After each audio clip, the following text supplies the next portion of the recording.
ጋሽ ትራምፕ የኢራንን ብሎኬድ ሰብሬ ሁርሙዝ ሰርጥ ላይ ታግቶ ያሉ መርከቦችን ላሳልፍ ነው እያሉ እየዛቱ ነው። ከመቼ ጀምሮ? ከዛሬ ጀምሮ ከጥቂት ሰዓታት በኋላ ይህ ኦፕሬሽን ይጀምራል ብለዋል።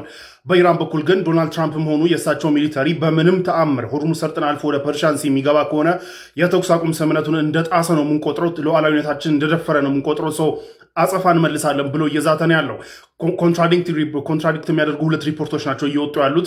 አንደኛው የአሜሪካ ባህር ኃይል ያጅባል፣ እነዚህ መርከቦች ያጅባል ነው የተባለ። ሁለተኛው ደግሞ አያጅብም የሚል ነው። ለማንኛውም ሁለቱንም እንያቸው። የመጀመሪያው እዛ ፐርሺያን ገልፍ ውስጥ ሁርሙዝ መዘጋቱን ተከትሎ ፐርሺያን ገልፍ ውስጥ ስታክ አድርገው ያሉ ከ400 በላይ መርከቦች አሉ። ፕሮባብሊ የኢትዮጵያ 3 መርከቦችም እዛ እንዳሉ ተነግሮ ነበረ።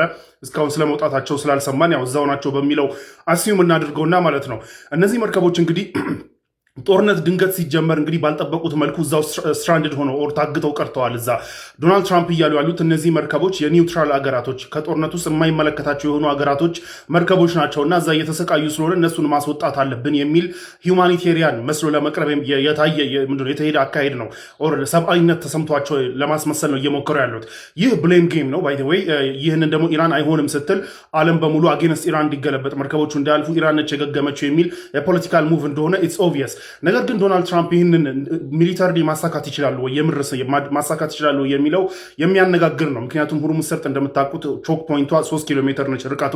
በዚህ 3 ኪሎ ሜትር ውስጥ እንግዲህ አጌንስት ኢራን ዊል ያለ ኢራን ፍቃድ በዚህ 3 ኪሎ ሜትር ውስጥ 400 የሚሆኑ መርከቦችን በምን መልኩ ነው አጅበው የሚያሳልፉት? በስንት ቢያጆ ነው? ስንት የተመላልሰው ነው? እነዚህ የአሜሪካ ባህር ኃይሎች ስንት የተመላልሰው ነው? ወይስ በአንዴ ነው 400 መርከብ የሚያሳልፉት? ይህ ደግሞ ኢራን ሳትፈቅድና ኢራን አሁንም አታክ የማድረግ አቅም እያላት ይህን ማድረግ ይቻላል ወይ ነው ወይስ ቅድም እንዳልኳችሁ ዝም ብሎ ሬቶሪክ ነው? ይህንን አደርጋለሁ ብሎ ኢራን ደግሞ ስትከለክል አያችሁ መርከቦቻችሁ እንዲያልፍ ያደረገችው ኢራን ነው የሚል ብሌም ጌም እና ኔጎሽቲንግ ታክቲክ ነው ወይ የሚል ነገራቶች መታየት ይችላሉ። ሁለተኛው ደግሞ ኖ ኤስኮርት አይደለም የምናደርገው ጋይድ ነው የምናደርጋቸው የሚል አለ። እዚህ እንግዲህ ጋይድ ለማድረግ ብዙ ዲስትሮየሮች የጦር መርከብ ዲስትሮየር የሚባሉ መርከቦች አሉ። እነሱ መቶ እና ከመቶ በላይ የሚሆኑ ኤርክራፍቶች፣ አታክ ሄሊኮፕተሮች እንዲሁም ደግሞ 15,000 ሰራዊት እንጠቀማለን ነው የሚለው ሁለተኛው ሪፖርት። አንዳንድ የዩኤስ ኦፊሻሎች ለሲኤንኤን የተናገሩት ሪፖርት ነው እና አኮርዲንግ ቱ ዲስ ሪፖርት ደግሞ ይህም የሚያስኬድ ነው ወይ?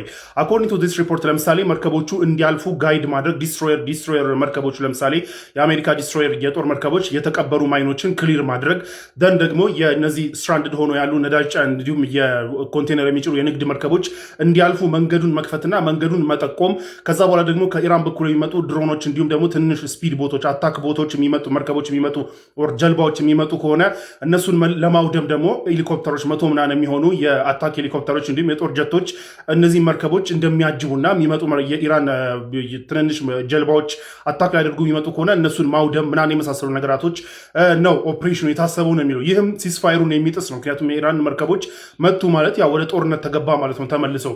ለማንኛውም በሁለቱም በኩል ሚሊተሪ የሚያስኬድ መሆኑ ክሊር የሆነ ነገር የለም።